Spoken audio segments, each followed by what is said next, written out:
अगर प्रियंका चुनाव लड़ती तो फिर स्थिति क्या होगी? देखिए, प्रियंका बड़ी नेता है, बड़े नेता के आने के बाद स्थिति परिवर्तित होती है, लेकिन किसी के लिए भी जगह आसान नहीं है, ये मैं दावे के साथ कह सकता हूं। तो बीजेपी ने अपने 8 राज्यसभा के उम्मीदवार जिता लिए। 8वां उम्मीदवार संजय सेठ के रूप में जो जीत मिली है, उसने समाजवादी पार्टी के खेमे में परेशानी तो ला दी। परेशानी ही नहीं, एक तरीके की भगदड़ पैदा कर दी। तो झटका समाजवादी पार्टी को लगा, क्योंकि उनके तमाम जो लॉयल नेता, जिन्हें माना जाता था कि जो अखिलेश यादव के बेहद करीबी हैं, यंग हैं, जो अखिलेश यादव को छोड़कर नहीं जा सकते, ऐसे नेताओं ने राज्यसभा के इस चुनाव में उनका साथ छोड़ दिया। झटका अखिलेश यादव को लगा, लेकिन परेशान कांग्रेस पार्टी। और कांग्रेस पार्टी की परेशानी को आप इस हाल में समझिए कि अमेठी और रायबरेली जो उनका गढ़ है, जो गांधी परिवार का आजादी के बाद से आज तक अगर गांधी परिवार जीतता रहा है तो ये दोनों सीटें उनके पास रही हैं। पिछला चुनाव में हालांकि राहुल गांधी हारे, लेकिन इस राज्यसभा चुनाव ने एक बड़ा शॉक दे दिया है। और उसकी वजह कि इसी रायबरेली और अमेठी से 3 लोगों ने क्रॉस वोटिंग की है। 3 लोगों की क्रॉस वोटिंग अपने आप में बहुत अहम है। यानी कि कांग्रेस पार्टी के लिए 3 विधायक जो समाजवादी पार्टी की तरफ से रायबरेली के चुनाव में, अमेठी के चुनाव में बेहद अहम हो सकते थे, उन्होंने अब बीजेपी के साइड में अपने को रख लिया है। राकेश प्रताप सिंह अमेठी के एक विधानसभा से विधायक हैं और वो अखिलेश यादव के भी करीबी रहे हैं, मजबूत नेता हैं। जी हां, हम ये कह रहे हैं कि राज्यसभा का चुनाव कांग्रेस पार्टी के लिए एक शॉक जैसा है।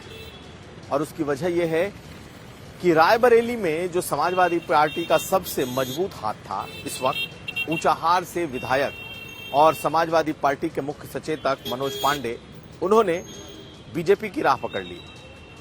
भगवान राम के नाम पर, सनातन के नाम पर, राम मंदिर के नाम पे उन्होंने बीजेपी का साथ देने का फैसला कर लिया है। मनोज पांडे वो विधायक थे मजबूत, जो लगातार 3 बार, यानी कि इस मोदी लहर, योगी लहर के बावजूद वो लगातार 3 बार से विधायक थे, लेकिन उन्होंने अचानक पाला बदला है।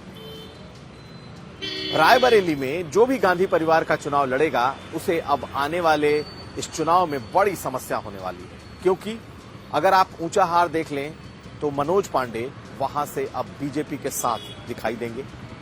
अदिति सिंह, जो कि कांग्रेस की नेता थी, पहले ही छोड़ चुकी हैं, सदर से विधायक हैं। दिनेश प्रताप सिंह, जो कि कांग्रेस पार्टी की तरफ से एमएलसी हुआ करते थे, वो भी पहले ही बीजेपी की तरफ आ चुके हैं। बगल में अमेठी है और अमेठी के 2 नेता, एक राकेश प्रताप सिंह और दूसरे गायत्री प्रजापति, जो कि ओबीसी कुम्हार बिरादरी से आते हैं, ओबीसी समाज में अच्छा प्रभाव है। इन दोनों ने इस राज्यसभा चुनाव में बीजेपी के साथ खड़े होने का फैसला लिया। अमेठी, रायबरेली दोनों को मिला दिया जाए तो 3 मौजूदा विधायकों ने एक तरीके से अपनी लॉयल्टी बीजेपी की तरफ शिफ्ट कर ली।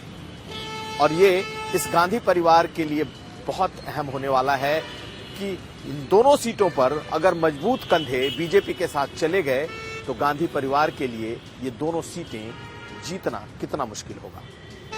हालांकि राकेश प्रताप सिंह का मानना है कि अगर प्रियंका गांधी रायबरेली से चुनाव लड़ती हैं तो वो बहुत मजबूत उम्मीदवार होंगी, लेकिन जानकार ये मानते हैं कि बड़े नेताओं की गैर मौजूदगी कांग्रेस पार्टी के लिए परेशानी का सबब हो सकती है, कांग्रेस पार्टी को मुश्किल में डाल सकती है। राकेश प्रताप सिंह ने क्या कहा है, आप सुनिए।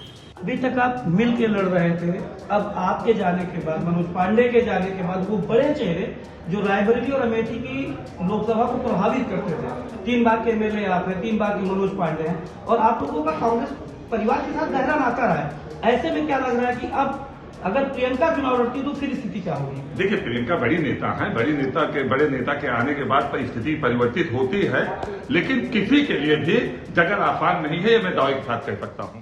कांग्रेस पार्टी कह रही है कि गांधी परिवार ही अमेठी और रायबरेली में लड़ेगा। नाम और चेहरों के बल पे तो चुनाव लड़ सकते हैं, लेकिन उस इलाके के जो क्षेत्रीय छत्रप हैं, अगर वो उनके साथ खड़े नहीं होंगे तो फिर चुनाव जीतेंगे कैसे? समाजवादी पार्टी एक बड़ी वजह रही है हमेशा से इन दोनों सीटों पर कांग्रेस की जीत के लिए। दरअसल समाजवादी पार्टी के जो मजबूत नेता हैं वो हमेशा इन दोनों सीटों पर कांग्रेस पार्टी की मदद करते आए, वो चाहे राकेश प्रताप सिंह हो, वो चाहे गायत्री प्रजापति हो, वो चाहे मनोज पांडे हो।